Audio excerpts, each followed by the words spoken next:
I found my house listed for sale on Zillow. Not by me, by my niece's fiancé, who'd been living under my roof for 3 months because he needed time to save up. The price? $20,000 under market value. The photos? Taken while I was at my book club. The listing agent's number? His father's. I sat in Dorothy's kitchen, staring at my phone screen, watching strangers schedule tours of my home for that weekend. My home. The house Tom and I bought in 1989. The house where I'd raised my own daughter, hosted 37 Thanksgivings, and carefully tended the rose garden that took me 15 years to perfect. "Call the police," Dorothy said, already reaching for her phone. "Call your lawyer, Marina. This is fraud." But I couldn't move. I just kept scrolling through the photos. There was my living room, but the furniture had been rearranged. My grandmother's quilt wasn't on the couch anymore. Tom's fly fishing photos were gone from the mantel, replaced with some generic art print I'd never seen before. They'd staged my house, like I was already gone. Let me back up. Let me tell you how I got here. 3 months ago, my niece Amber called me crying. She was 27, working as a dental hygienist, and she'd just gotten engaged to Brandon, her boyfriend of 2 years. They were living in a cramped apartment across town, trying to save for a wedding and a down payment on a house. "Aunt Marina," she sobbed into the phone, "our landlord is selling the building. We have 30 days to move out, and everything in our price range is gone. Every single place. Please, could we just stay with you for a couple weeks? Just until we find something? Please?" What was I supposed to say? Amber was my late sister's only child. I'd helped raise her after Claire died when Amber was 12. I'd taught her to drive. I'd helped pay for her dental hygiene program. She was family. "Of course, sweetie," I heard myself say. "You can take the guest room. 2 weeks, maybe 3. That should give you time to find something." "Thank you, thank you, thank you," Amber gushed. "Brandon and I will be so respectful, I promise. You won't even know we're there." They moved in on a Saturday. I helped them carry boxes up the stairs. Even though my back complained about it later, Brandon was all smiles and charm, calling me Aunt Marina even though we weren't related, offering to help with yard work, thanking me profusely. The first week was fine. Pleasant, even. They were quiet. They cleaned up after themselves. Brandon made coffee in the morning and always made enough for me. Amber would sit with me in the evenings, talking about wedding plans, showing me Pinterest boards on her phone. But the second week, things started shifting. I came home from my volunteer shift at the library to find my living room furniture rearranged. The couch was against a different wall. My reading chair was shoved into the corner. The coffee table I'd refinished with Tom 15 years ago was in the garage. "Oh, Aunt Marina," Amber said brightly when she saw my face. "Do you like it? We thought the energy flow was all wrong. This opens up the space so much better. But I liked it the way it was," I said carefully. Could you have asked first?" Brandon came in from the kitchen, drying his hands on one of my good dish towels. "We wanted to surprise you. You've been in a rut, Marina. Sometimes we need fresh eyes to see how things could be better." I felt my throat tighten. I wasn't in a rut. I liked my living room. "Oh, come on," Brandon laughed. "You're not one of those old people who can't handle change, are you? We're just trying to help." Amber touched my arm. "We can move it back if you really hate it. But just try it for a day. I think you'll love it once you get used to it." I didn't love it, but I didn't want to seem rigid or ungrateful. They were doing me a favor by keeping me company, weren't they? The house had been so quiet since Tom died. Maybe Brandon was right. Maybe I did need fresh eyes. So I said okay. Just for a few days. The furniture never went back. Week 3, I came home to find they'd painted the guest bathroom without asking. A trendy gray that made the small space feel like a cave. "It was so dated," Amber explained. "That peach color was very 1990s. This is an investment in your home value, Aunt Marina. You should be thanking us, Brandon added. Do you know what painters charge? We did this for free. I hated the gray, but I didn't know how to say it without seeming ungrateful. They'd spent their Saturday doing this. They'd used their own money for paint. How could I complain? Week 4. Brandon's parents came for dinner. I'd spent the afternoon making my mother's pot roast, setting the table with my good china. But when Brandon's parents arrived, Sharon and Mike, they looked at me like I was the guest. Oh, how sweet, Sharon said, eyeing the dining room. You still cook, Marina, at your age? I'm 62, I said, trying to smile. Not 90. Brandon told us you've been so welcoming, Mike said, settling into Tom's chair at the head of the table without asking. Letting the kids stay here while they save up. That's real generous. Well, it's just for a few weeks. They're talking about maybe staying through the wedding, Sharon interrupted. Save up a bigger down payment. Smart, right? Why pay rent when they could be building equity? I looked at Amber. We haven't decided anything, Brandon said smoothly. But Marina's been so great about everything. She knows we're not taking advantage. We contribute, right, Marina? They'd given me $200 total.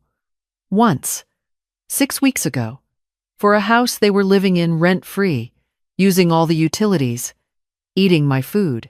Right, I heard myself say. After dinner, I found Sharon in my bathroom, opening my medicine cabinet. Oh, she said, not even looking embarrassed. Just needed some Tums. You don't mind, do you?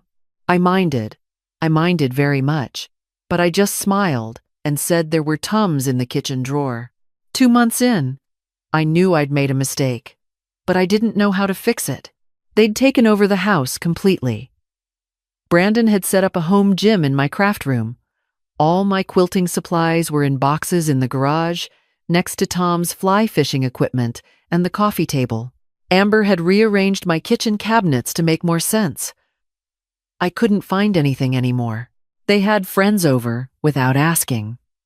Loud friends who stayed until midnight, who left beer bottles on my porch railing, who parked in my driveway like they owned it. Could you maybe ask before having people over? I ventured one morning after finding cigarette butts in my rose garden.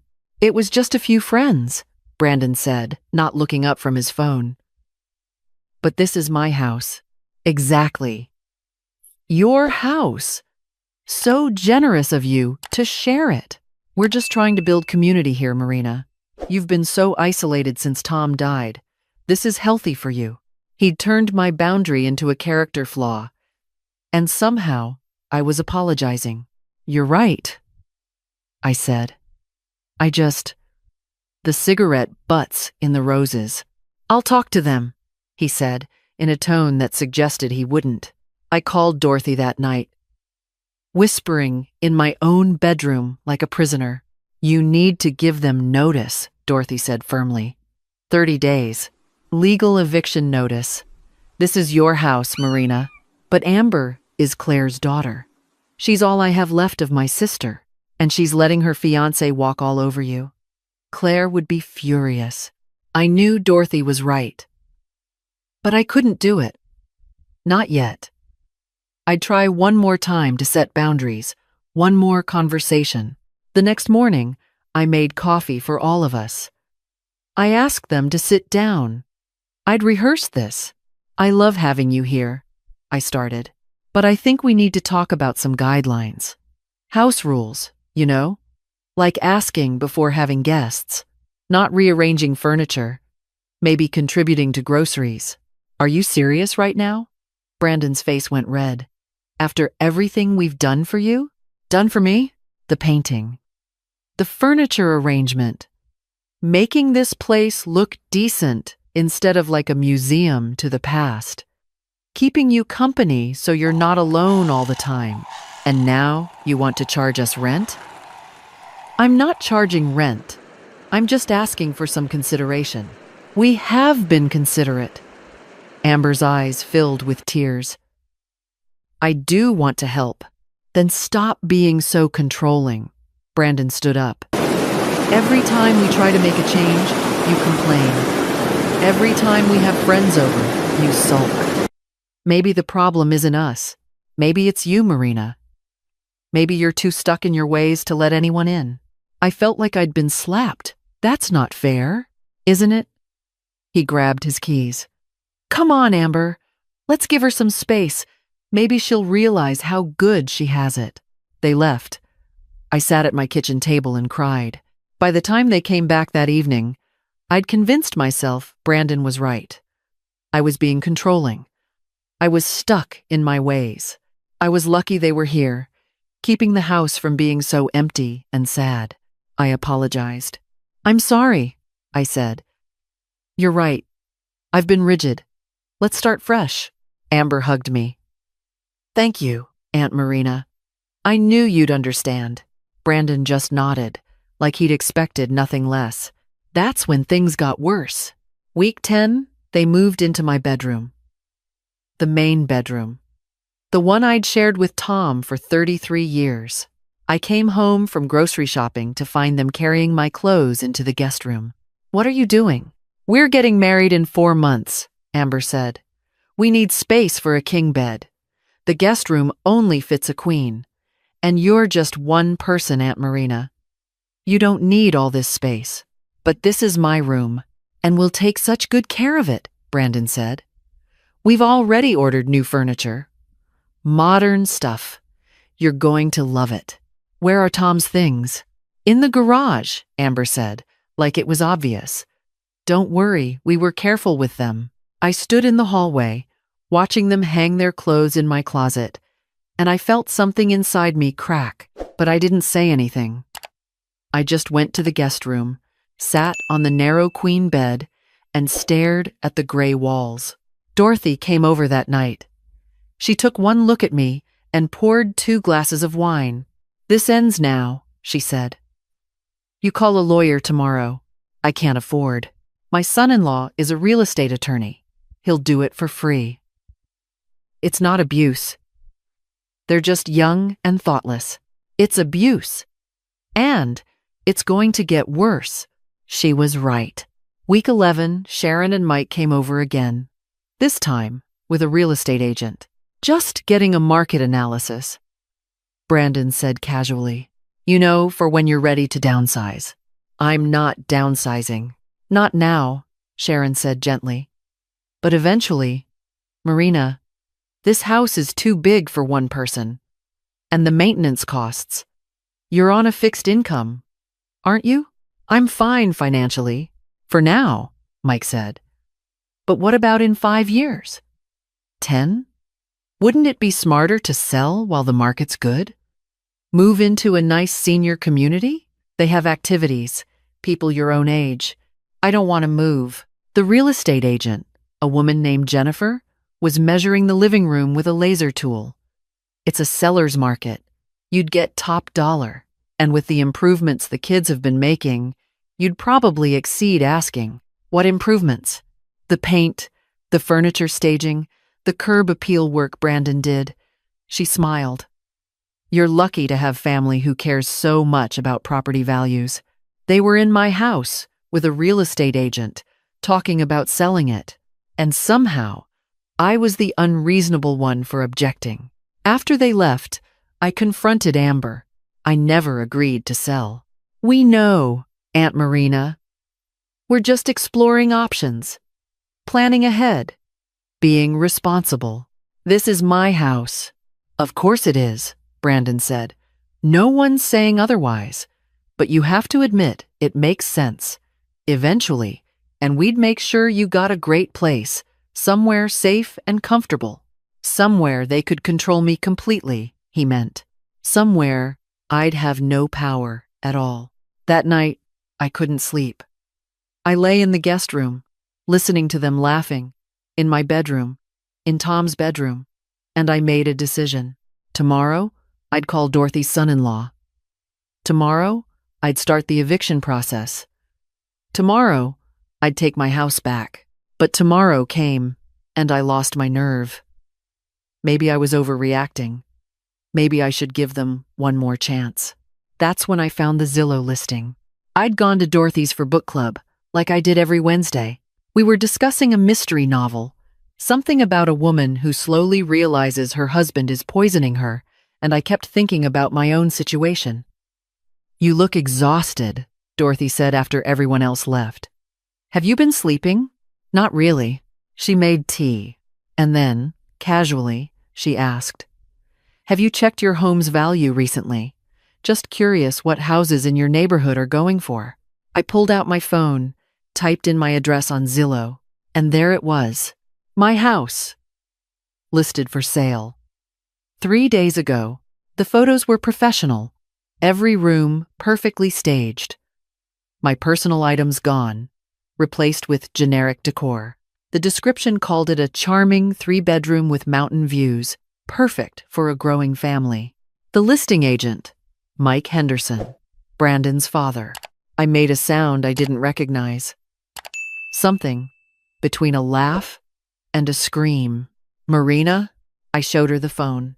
Dorothy grabbed it, scrolling through the photos, her face going pale. "Oh my God. Oh my God. Marina, this is fraud. This is actual fraud. They're selling my house. They're trying to sell your house. They haven't succeeded yet. You need to call the police right now." What do I say? That my niece, that someone listed your property without your permission. That's what you say. And then you call my son-in-law. Right now. Dorothy's son-in-law, James Chen, answered on the second ring. She explained the situation while I sat there. Numb. "Don't go home tonight," he said. "Stay with Dorothy. I'll meet you there in 20 minutes. And Marina? This is serious. This isn't just eviction anymore. This is fraud, potentially identity theft. We're going to fix this." James arrived with a briefcase and a calm, focused energy that made me feel like I could breathe for the first time in months. "First thing, I'm calling the police non-emergency line and the listing platform. This listing will be down within the hour. Second, we're filing for an emergency restraining order and immediate eviction. They've committed fraud. They'll be out by Monday. But Amber committed fraud against you, Marina. I know she's your niece. I know you love her. But she participated in listing your house for sale without your knowledge or consent. That's a crime." The police came to Dorothy's house. I gave a statement. They drove to my house to confront Amber and Brandon. I didn't go with them. I couldn't face it yet. At midnight, Officer Rodriguez called me. "Ma'am, they're claiming it was a misunderstanding, that you'd agreed to explore selling options, and they thought you'd okayed the listing. I never agreed to anything. That's what we figured. We've informed them that you're the legal owner, and they have no right to list the property. We've also informed them that you'll be filing for eviction. They're not taking it well. Are they still there?" "Yes, ma'am. It's still their legal residence until you go through the eviction process. But I'd recommend staying elsewhere tonight. Things are tense." I stayed at Dorothy's for 3 days while James filed the paperwork. Emergency eviction based on fraud and violation of homeowner rights.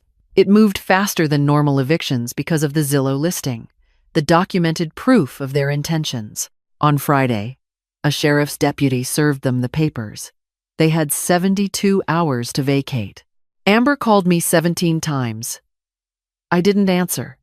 She left voicemails, crying, screaming, begging. "How could you do this to me? I'm Claire's daughter. I'm your family. We were just trying to help you." "You're going to regret this, Aunt Marina. You're going to die alone in that house, and no one will care." Brandon left one voicemail. "You've made a huge mistake, old woman. We could have taken care of you. Now you're on your own. Good luck with that." On Monday morning, I went home. Dorothy and James came with me. The sheriff's deputy was already there, supervising the move-out. I stood in my driveway and watched them load their things into a U-Haul. All the furniture they'd bought for my bedroom, the gym equipment, the generic art prints, the gray paint cans. Amber wouldn't look at me. Brandon glared, but said nothing. It took 4 hours. When they finally drove away, the deputy handed me new keys. "We changed the locks," he said, "just to be safe. And ma'am, I've seen a lot of elder abuse cases. This one was bad. You did the right thing." I walked into my house. My quiet, empty, beautiful house. The living room furniture was gone. My bedroom was empty, except for Tom's old dresser, which they'd left. The guest bathroom was still gray. The garage was full of my things, still in boxes. But it was mine. It was finally, completely, mine again. Dorothy helped me drag the boxes back inside. We spent the week putting everything back. My grandmother's quilt on the couch, Tom's fly fishing photos on the mantel, my quilting supplies in what had been Brandon's gym. I repainted the bathroom myself. A warm cream color. It took me 3 days because my back isn't what it used to be, but I did it. The rose garden was damaged but not dead. I pruned the cigarette-burned bushes and fed them. They'd recover. 2 weeks later, I got a letter from Amber. Not an apology. A bill for all the improvements they'd made. The paint, the furniture moving, the staging. $4,200. I sent it to James. He sent back a cease and desist letter, along with a counter bill for the utilities, groceries, and rent they'd never paid. $8,100. I never heard from them again. 3 months later, I'm sitting in my living room, in my reading chair, in exactly the spot I like it. Dorothy's coming over for dinner. I'm making pot roast. My house is quiet. But it's not lonely. It's peaceful. It's mine. Sometimes I think about calling Amber, trying to reconcile, explaining that I wasn't trying to hurt her, just protect myself. But then I remember what Dorothy said. You can love someone and still not let them destroy you. I do love Amber. I probably always will. She's Claire's daughter, and Claire was my sister, and that bond doesn't just disappear. But I love myself more. I love my peace more. I love my home, my space, my life more. And that's not selfish. That's survival. The other day, a young woman at the library asked me for advice. Her daughter and son-in-law wanted to move in temporarily. Set boundaries from day one, I told her. In writing, with a move-out date. And stick to it. Your house, your rules. Don't apologize for that. But what if they get mad? Then they get mad, I said. Better than losing yourself in your own home. She thanked me. I hope she listened. I'm 62. I'm a widow. I'm alone in a 3-bedroom house that's probably too big for one person, and I've never been happier. Because it's my house. My name on the deed. My rules. My peace. No one will take that from me again.